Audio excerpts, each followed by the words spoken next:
Do you have demon rocket ships? No, we do not have demon rocket ships. Um, if you mean, do we have fast space traveling rocket ships? Yes, we have fast moving spaceships. But a lot of times we don't even have to have fast space ships because the universe takes us where we need to go. We work with the universal energy. So we put ourselves in a path of where we know the energy of space is heading, and it kind of, they're saying like the universe takes them where they need. Like it's a star path that you put yourself in, and it's like it's like a vacuum, and it like just takes you where you need to go.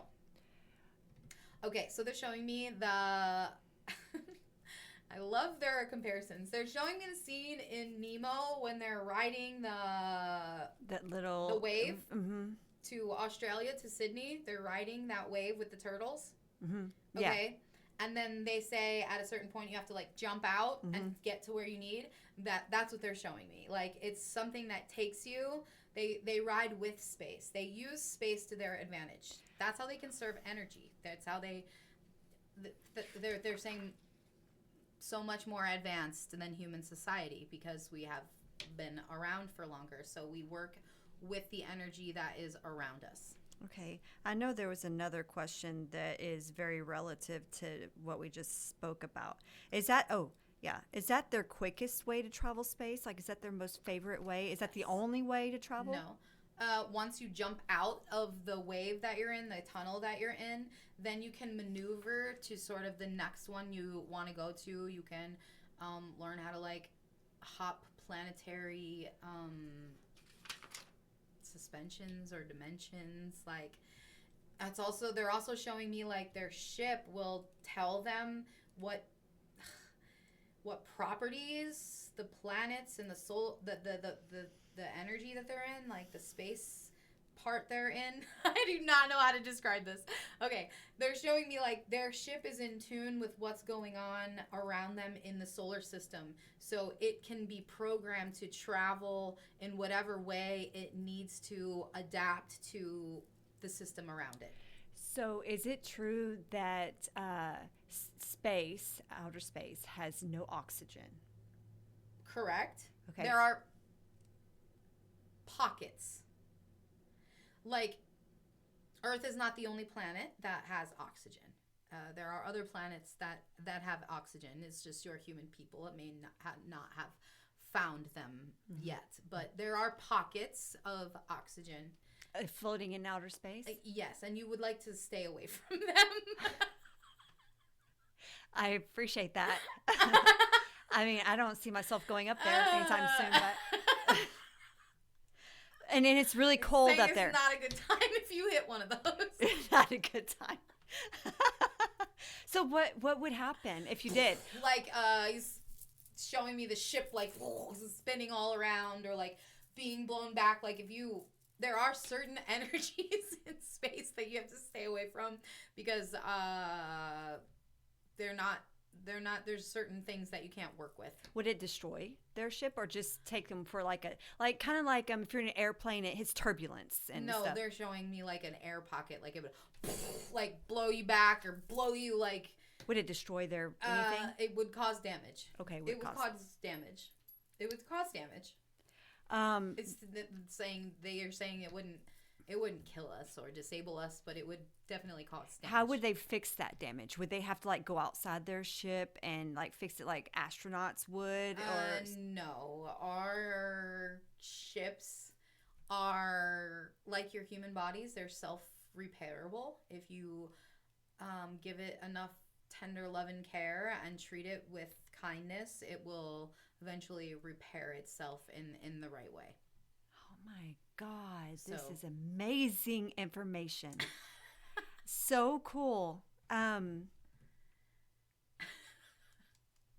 Okay, so I'm guessing that this has happened before to them. Like he's experienced this before? Many times. Okay. Many times. Do they know if they're about to hit air pocket? Like they yes and no. There are known ones that exist. But they're showing me like landmines. Like okay. there's other parts in okay, so they're saying there's parts in space there's oh god.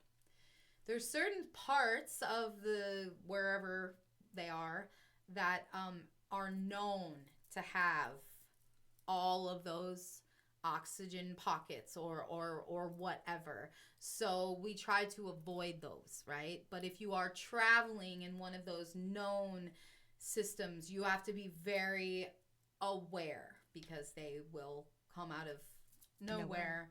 And it will not be, we do not recommend people traveling over there in that area. So is it true that if you were to, like, that you could blow up in space? Like, is it true that a body could blow up? A human body? Absolutely. Yes. Yes. So how would that happen if they didn't have protective wear? Like, we always have protective wear. We're always protected. We're always protected. There is usually, they're showing me like a bubble around, it's like an electric energy that exists on the outside of their ship. And they keep putting ship in quotes. So that's just, again, the most human word that they can find to talk about, right? Okay. So ship. I don't know what ship in quotes means.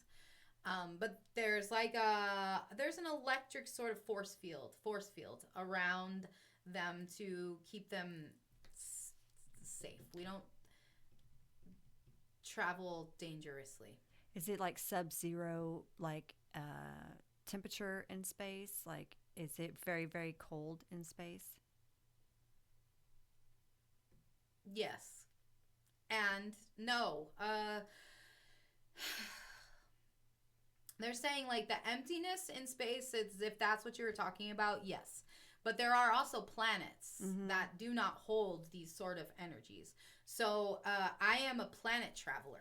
I travel to and from planets to help bring fifth dimensional, sixth dimensional, seventh dimensional source-like energy to those planets. So yes, space is cold and space is empty and space is nothingness, but there are also actual things in the space.